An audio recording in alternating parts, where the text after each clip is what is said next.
The honourable member for Courtenay, Alberni. Mr. Speaker, the Minister of Fisheries and Oceans has taken bold action to protect Chinook salmon and southern resident killer whales by closing Chinook salmon fishing over a large area of the BC coast. This will impact hundreds of jobs in the sport, rec, indigenous and commercial fisheries. However, he refuses to ask the salmon farming industry to accept their share of the pain to protect wild salmon.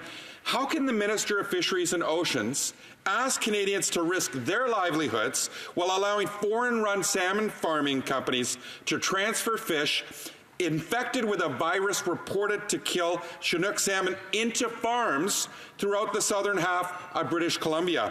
The minister's own scientists report that PRV can cause the red blood cells of Chinook salmon to rupture en masse, causing organ failure. But the minister has chosen not to believe this science, even in the face of the collapse of most Chinook salmon stocks exposed to salmon farms. This is a repeat of the Minister of Fisheries and Oceans ignoring DFO scientist Ransom Myers decades ago, who was warning that DFO's fishing policy was going to cause the collapse of the North Atlantic cod.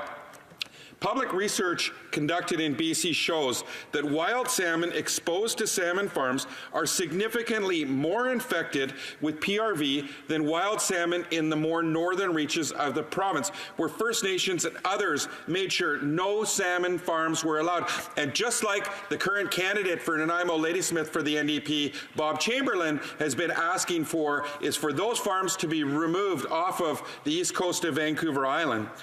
Moe, one of the big companies operating in BC, informed the federal court that they would be severely impacted if they were not allowed to grow PRV-infected fish in their farms, as all but one of their hatcheries was infected.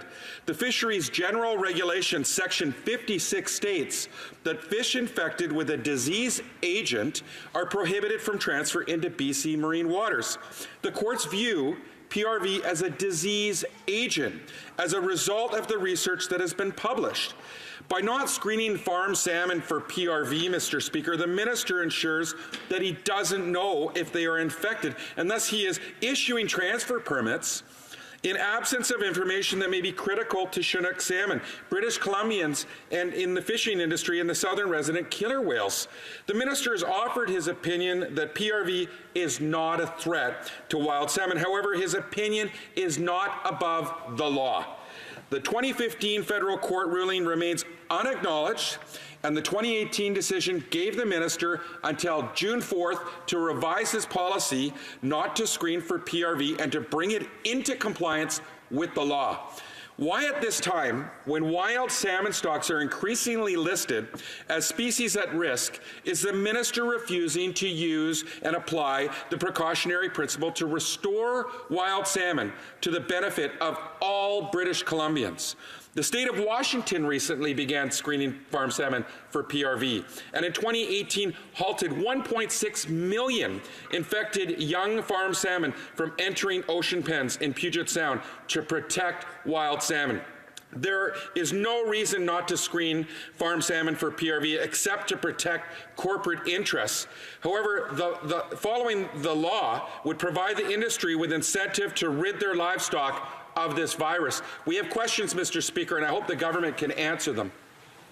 Honourable Parliamentary Secretary to the Minister of Fisheries, Ocean and the Canadian Coast Guard. Thank you, Mr. Speaker. I'll do my best. Our government is committed to protecting the health of Canada's wild and farm fish from aquatic animal diseases. A stringent process exists to ensure the health of cultured finfish populations prior to their transfer into the marine environment. The applications for transfer licenses are reviewed by a committee of experts from the Department and the Province of British Columbia.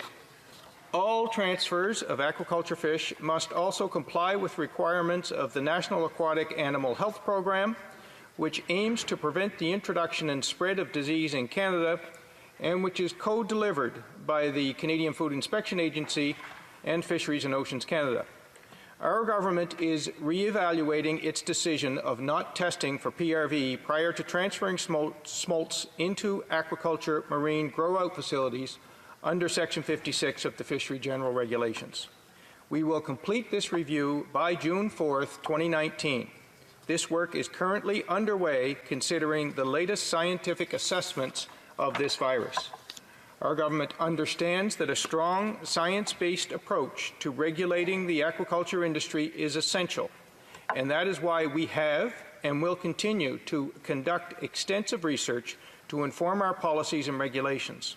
Specifically, we are actively investigating the potential impacts that PRV and other aquatic pathogens may have on various Pacific salmon species. This work will help us further improve our understanding of disease transfer risks between wild and farmed fish.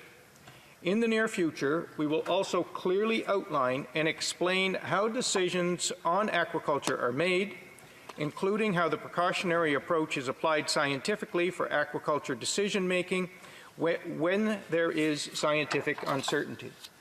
This directly responds to recommendations from the Commissioner for the Environment and Sustainable Development, the panel on aquaculture led by the Chief Science Advisor, stakeholders, and from Canadians who have asked for more transparency on how aquaculture decisions are made, the information that was used in making decisions, and how the precautionary approach was used.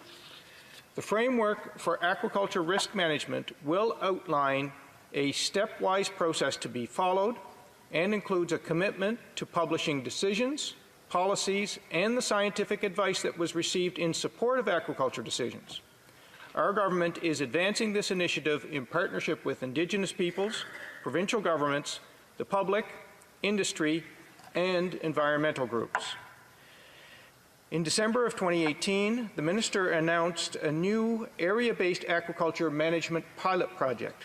As part of that new approach, we will be working with the Province of British Columbia, First Nations, and industry to develop an Indigenous monitoring and inspection program in the Broughton Archipelago. This program will provide opportunities for First Nations to take an active role in monitoring activities for fish health and will support implementation of the government-to-government recommendations for the Broughton Archipelago. The restoration of our wild Pacific salmon stocks on the west coast of Canada is an extremely important priority. Our government is committed to supporting stocks that are in decline. Canada's Wild Salmon Policy 2018 to 2022 implementation plan is a guide to addressing a range of issues, including science, habitat, assessments, and the impacts of aquaculture and predation on wild salmon. We have and continue to make unprecedented investments to support these issues. Our government will continue working with partners on aquaculture management and on supporting wild salmon populations. The Honourable Member for Courtenay, Alberni.